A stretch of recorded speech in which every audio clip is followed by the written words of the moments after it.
जाते हैं। इसमें कितने लोग हैं? कितने लोग हैं जो ऑफिस में जाते हैं और ऑफिस के व्यवहार से संतुष्ट हैं? कितने लोग हैं बताए? हाथ खड़े करिए, हाथ खड़े करिए। असंतुष्ट लोग खड़े करें, संतुष्ट लोग खड़े करें। जितने लोग संतुष्ट हैं खड़े हों, जितने लोग ऑफिस के सिस्टम से संतुष्ट है वो खड़े हों। तो सवाल है कि आप भी इसी सिस्टम में जा रहे हैं, ठीक ना? ये जो जा रहे हैं आप भी उसी सिस्टम में जा रहे हैं जहां की आप स्वतः असंतुष्ट हैं, ठीक? तो जहां आप स्वतः असंतुष्ट हैं और वहां जाकर के आपको सेवा करनी है, तो आपकी सेवा की गुणवत्ता कैसी होनी चाहिए, कैसी आपकी सेवा भावना होना चाहिए, कैसी आपकी बॉडी लैंग्वेज होना चाहिए, कैसा आपका बिहेवियर होना चाहिए, कैसा आपका आचरण होना चाहिए, कैसे आप खुश रहें और दूसरे को भी खुश रखें। ये आपको चिंतन करने का विषय है। कुछ इसमें टिप्स मैं दूंगा आपको और जो आप अपने जीवन में उतार सकते हैं। सबसे पहले देखिए, हम जैसे सरकारी सेवा में जाते हैं तो एक गवर्नमेंट के कुछ नियम हैं। एक कहते हैं कंडक्ट रूल, हमारे पर एक आचरण संहिता, एक कंडक्ट का नियम लागू हो जाता है और गवर्नमेंट सर्वेंट की जिम्मेदारी है कि सरकार का प्रतिनिधि होता है और सरकार के प्रतिनिधि की हैसियत से गवर्नमेंट सर्वेंट की जिम्मेदारी है कि जो सरकार सेवा चाहती है जनता की, जिस तरह से सेवा करना, उसी तरह से हम सेवा करें कि जनता हमारी, पब्लिक हमारी या हमसे जिनका काम पड़ा है वो मुझसे संतुष्ट हैं। अब सवाल है कि आप एक गरीब आदमी आया, जैसे मान लीजिए आपके पिताजी भी हो सकता है गरीब हैं, तमाम यहाँ कोई अंबानी और टाटा और क्या नाम है, बड़े मुरादाबाद के बड़े बड़े एक्सपोर्टर के बच्चे तो पढ़ने आए नहीं हैं। यहाँ तो सभी लोग गरीब घर के ही हैं। किसी की फीस दे पाता होगा गार्जियन, किसी की गार्जियन फीस नहीं दे पाता होगा, ठीक है? तो आपने यदि मान लीजिए उस आदमी की सेवा करनी है, कुछ उसकी फाइल है या एप्लीकेशन है और आपके पास एक स्टोनों के रूप में है, उसकी रिपोर्ट भी आ गई है, आपने फाइल नीचे दबा दी, फाइल नीचे दबा दी, कहती है अरे जाइए जय बात आई। तो सवाल है कि जैसे आप कहते हैं वैसे ही आपको अपने पुराने दिन भूल जाते हैं। जब आप गरीबी के दौर से गुजर रहे थे और इंस्टीट्यूशन में एडमिशन लेने आए थे और राम सिंह से आपने बताया, ये क्या नाम है, मुनीष जी से आपने बताया कि साहब मेरे पास तो 2000 रुपये एडमिशन के है नहीं, मुझे तो कुछ कंसेशन कर दो। तो इन्होंने कहा ठीक है बेटा, गरीब आदमी हो, आ जाओ, तुम 400 देना, 300 देना, तुम पढ़ लो, तुम अपना जीवन सुधार लो।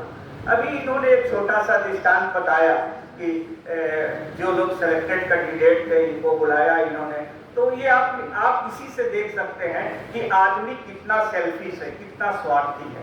तो आप भी इसी स्वार्थ में रहना चाहेंगे कि स्वार्थ से ऊपर उठना चाहेंगे, ऊपर उठना चाहेंगे, ठीक? देखिए एक हम कहानी आपको एक सुना रहा हूँ मैं। किसी ने सुना होगा, बकासुर का नाम सुना है? बकासुर एक राक्षस होता था। किसी ने कहानी सुनी है? सुनी है? नहीं सुनी है? तो मैं कहानी आपको बताता हूँ। एक बकासुर नाम का राक्षस था। उसने जो है क्या किया कि वो चाहता था कि मैं बहुत ताकतवर बन जाऊं। उसने भगवान भोले की, शंकर भगवान की, उसने हजारों साल तपस्या की। जब हजारों साल तपस्या के बाद भी भगवान संतुष्ट नहीं हुए तो उसने एक यज्ञ शुरू किया। तो जब आहूत डालने लगा तो वो अपने शरीर का मांस काट काट कर आहूत देने लगा। जब शरीर के मांस काट करके भी आहूत दिया, तभी भी भगवान नहीं प्रकट हुए, तभी भी भगवान बोले खुश नहीं हुए। भाई भगवान थोड़ा सा तपोगुणी है, इसलिए वो जो है ज्यादा मांस, मदिरा और शराब में ज्यादा विश्वास रखते हैं। तो उसने क्या किया कि अपना सर काट करके अग्नि में, यज्ञ में डालने लगा। जैसे सर काटने भगवान प्रकट हुए, कहे बकासुर मान जा, अब नगर बताओ तुम्हारी क्या इच्छा है।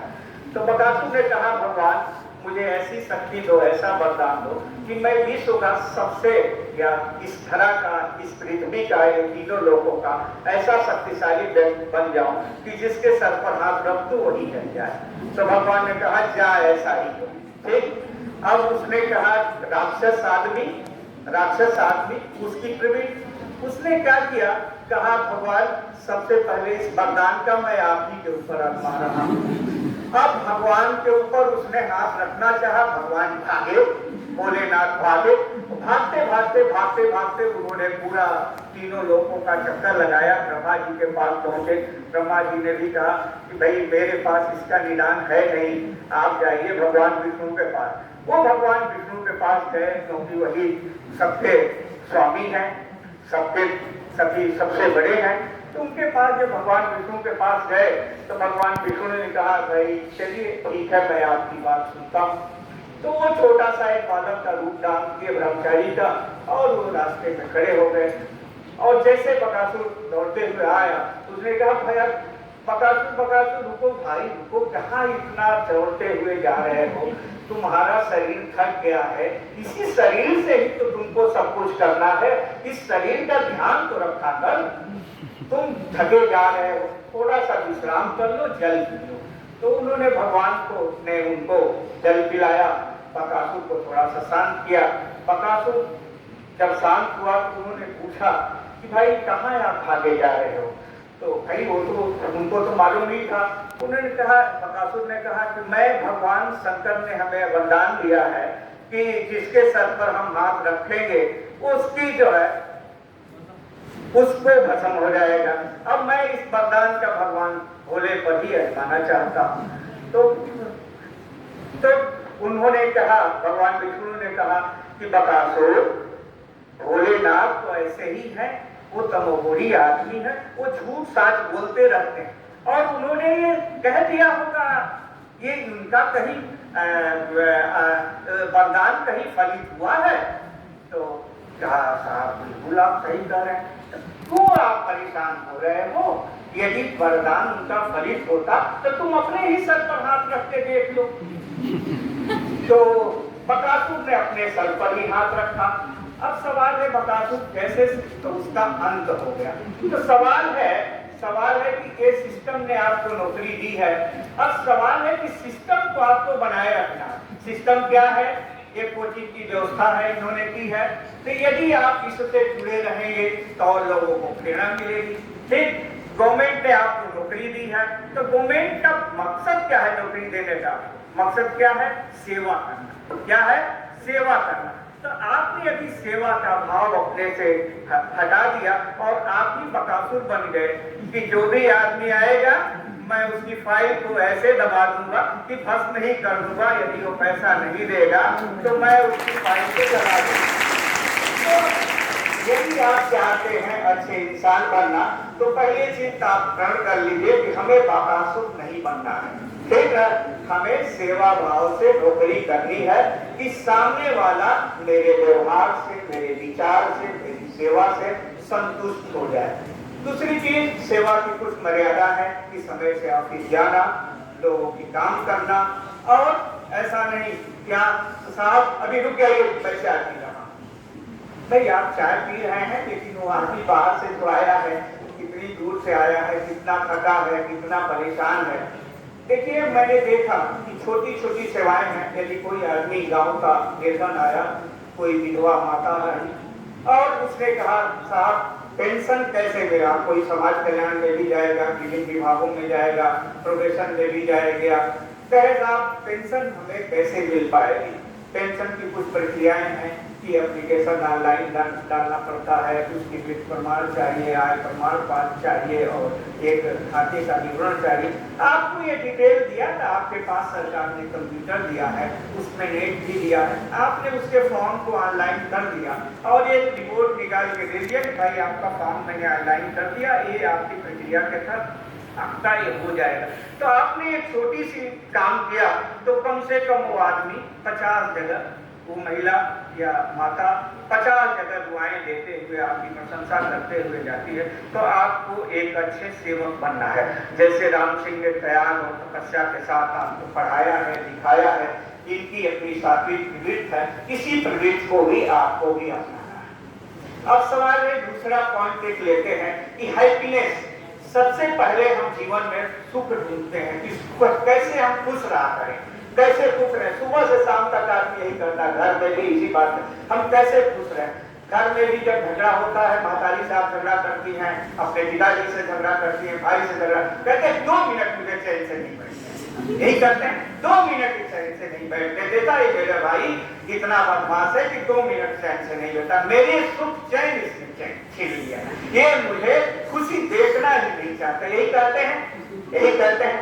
लेकिन आपने कहीं सोचा है कि है क्या हैप्पीनेस, है क्या खुशी, है क्या, किस चीज में खुशी है, हैप्पीनेस है क्या, हैप्पीनेस न होने का कारण क्या, हमने कभी सोचा है? आपने नहीं सोचा, किसी ने सोचा है? बताएगा कोई आदमी?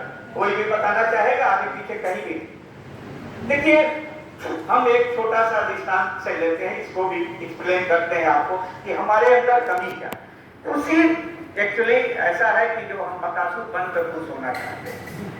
दिक्कत यही है कि हम ऑफिस में भी जब सिस्टम पा जाते हैं, हम लोग सेवक बन जाते हैं, तो हम ऑफिस में बकासुर बन के सेवा करना चाहते हैं और अपनी खुशी के लिए बकासुर बनना चाहते हैं। और जब हम बकासुर बन जाते हैं तो दिक्कत क्या आती है कि हम सेवा भाव भूल जाते हैं और इसी वजह से आप भी जो है ऑफिस के किसी से संतुष्ट नहीं है और आपको स्वतः उसी सिस्टम में जाना है, तो आपको कैसी सेवा करनी होगी आप स्वतः सोच सकते हैं। ये आपका विषय है और आपको चिंतन करना चाहिए इस पर कि हम कैसे सेवा करें कि इस इंस्टीट्यूशन का नाम रहे, हमारे परिवार का नाम रहे और हम भी खुश रहा करें। ठीक, देखिए एक्चुअली हमें जो हमारी इच्छाएं हैं, इच्छाएं अनंत हैं, हमारी इच्छाएं इतनी अनंत है कि इसको हम जितना बढ़ाते जाएं बढ़ती चली जाती हैं। तो सवाल है कि हम इच्छा को कैसे मारें। मान लीजिए हम क्लास को 3 ग्रुपों में बांट लेते हैं, ये ग्रुप ए हो गया, बीच वाला ग्रुप हो गया, ये ग्रुप ए हो गया। अब सवाल है तीनों ग्रुप के लोग सेलेक्ट हुए, एक ग्रुप ने जो सेलेक्ट हुआ वो थोड़ा सा मान लीजिए सीधन संपर्क से गए अपने पापा से, इन्होंने कहा पहले ग्रुप ने कि पापा जी मेरा सिलेक्शन हो गया है, मुझे आप 10,000 रुपया दो, मुझे दोस्तों की दावत करनी है। ठीक, पापा जी ने कहा बेटा चलो ठीक है व्यवस्था करते हैं, बड़ी खुशी की बात है। उन्होंने आपको 10,000 रुपया दिया, आपने खूब खाया पिया, कहा यार इससे मजा नहीं आया, आपने ढाबे पर बैठे कहे यार 2 बोतल भी ले लेते हैं, ठीक ना, 2 बोतल भी ले लेते हैं यार। ठीक, तो आपने 2 बोतल भी ली, पिया खाया, खूब मस्त हो गए। ठीक, स्थिति आगे जो भी होगी फिर बाद में एक्सप्लेन करेंगे। दूसरा ग्रुप है, उसने कहा भाई कोई बात नहीं, हम पैसा नहीं मिला घर से, उसने कहा तो जब पैसा नहीं मिला तो आप बड़ा क्रोधित हुए, क्रोध मन में आया। जब क्रोध आया तो उससे क्या हुआ, मन में एक द्वेष उत्पन्न आया। मान लीजिए पिताजी आपको पैसा नहीं दे पाए, आपने मदर ने भी आपको कहा बेटा है नहीं, गरीबी है घर में, देखी गई तुम्हारी किसी तरह से हम फीस दे पाते हैं, कहाँ से हम पैसा दें, पैसा है नहीं, बेटा चुपचाप रह लो, घर में ही रह लो, नहीं कहीं जाने की जरूरत है, कोई दावत करने की जरूरत नहीं है, कोई जश्न मनाने की जरूरत नहीं है, बेटा आर्थिक स्थिति हमारी ठीक नहीं है। तो आपके मन में आपको लगा कि पापा के पास पैसे हैं लेकिन ये जानबूझ के नहीं दे रहे, तो आपके मन में क्रोध उत्पन्न हुआ। अब क्रोध के बाद जब जैसे नौकरी शुरू करेंगे तो द्वेष उत्पन्न हो जाएगा। एक तीसरा ग्रुप है, इस ग्रुप ने क्या किया, कहा भाई जश्न मनाना है तो ऐसा करते हैं कि आपने अपने पापा से कहा पापा कुछ मित्रों को कुछ प्रसाद बांटनी है, कुछ खिलाना है, तो पिताजी ने सलाह दिया कि बेटा ऐसा करो, जाओ 1 केजी मिठाई ले लो, अब भगवान को भोग लगा लेना, भगवान को चढ़ा दो और ले आओ अपने दोस्तों मित्रों में बांट दो, घर में तुम्हारे भाई बहन माता पिता सब लोग मिलकर खाएंगे, अपने पड़ोसी को भी बुला लेते हैं, उनको भी 1 पीस मिठाई खिलाएंगे। अब सवाल है 3 ग्रुप हैं। अब सबसे पहला ग्रुप ने एक मन में एक अहंकार था। अहंकार क्या था कि आई एम सेलेक्टेड कैंडिडेट, मैं सेलेक्टेड कैंडिडेट हो गया, अब मैं किसी दफ्तर का राजा बनूंगा, ठीक, वहां का बड़ा बाबू बनूंगा, सभी फाइलें मेरे पास रहेंगी, जिस आदमी की फाइल मैं चाहूंगा ऊपर करूंगा, जिस आदमी की फाइल चाहूंगा नीचे कर दूंगा, तो मैं राजा हूं। अब आज मुझे राजा की तरह वो अहम पैदा हो गया। अहम पैदा होते ही मन में काम भाव पैदा हो जाता। काम क्या है कि भाई जब कमाऊंगा तो बढ़िया मोटरसाइकिल खरीद लूंगा, एक जो है बढ़िया कार खरीदूंगा, एक बढ़िया घर बनाऊंगा, कुछ तो काम कहते हैं, ये भौतिक सुख की तरफ आता है। अब सवाल है कि जब हमारे अंदर काम पैदा होता है तो काम कैसे पैदा होगा, तो सवाल है दो स्थिति होगी, या तो हमारी इच्छा पूरी होगी, कहीं हो सकता है कि अवसर सत्य हो वहां रिश्वत न मिले, हो सकता है कि रिश्वत का अंबार लग गया, ठीक ना, रिश्वत का अंबार लग गया, तो रिश्वत का अंबार लग गया मान लीजिए, तो आपको क्या होगा, रिश्वत का जैसे अंबार लग जाएगा तो आपको काम जैसे पूरा हो जाएगा, तुरंत आपको मन में लोभ आएगा, लोभ आ जाएगा। और जब लोभ आ जाता है तो उसी सीट से वो कहेंगे, जैसे आपका ट्रांसफर होने लगेगा, कहेंगे यार साला 1 करोड़ रुपया रिश्वत दे दूंगा, इस सीट से न हटाओ बाबू, इस सीट से साहब न हटने दो, उस सीट से मोह हो जाएगा। अब जहां मोह हो जाएगा वहां कष्ट का कारण बना। अब दूसरी स्थिति होगी कि आपकी इच्छा काम जो मन में डाला वो पूरा नहीं हुआ, मान लीजिए पिताजी ने आपको पैसे नहीं दिए, पैसे नहीं दिए, आपने जश्न नहीं मनाया, ठीक, आप घर में ही रह गए, तो आपके पिताजी से आपको क्या हो गई, कुंठा हो गई, क्रोध उत्पन्न हुआ, पिताजी के व्यवहार से आपको क्रोध उत्पन्न हुआ। और जैसे क्रोध उत्पन्न हुआ आपके मन में, तुरंत आपको क्रोध, फिर दोबारा आपने कभी पैसा मांगा और उन्होंने मना कर दिया या नहीं दे पाए, तो आपके मन में द्वेष उत्पन्न है, क्रोध जैसे बढ़ता है तो द्वेष हो जाता है। और जो तीसरा जो ग्रुप है, इनके मन में जैसे को काम उत्पन्न हुआ, उस काम को इन्होंने अपनी सात्विक प्रवृत्ति पे बदल दिया, अध्यात्म की तरफ चले गए, भगवान की तरफ चले गए, तो न इनको लोभ उत्पन्न हुआ न द्वेष उत्पन्न हुआ, वो वहीं से शांत हो गए। तो सवाल है कि हमारे विनाश का जो कारण है अहंकार है।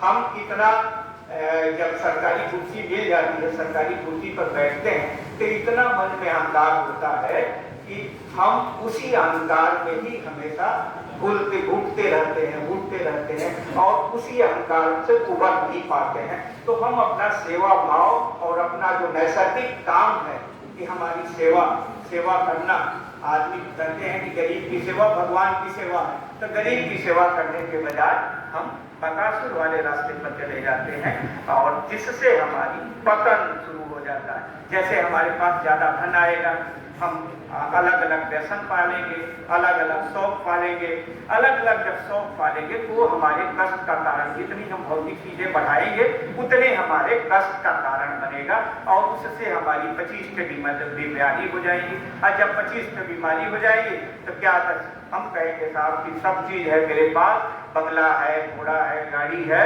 लेकिन साहब हम खा नहीं पा रहे हैं।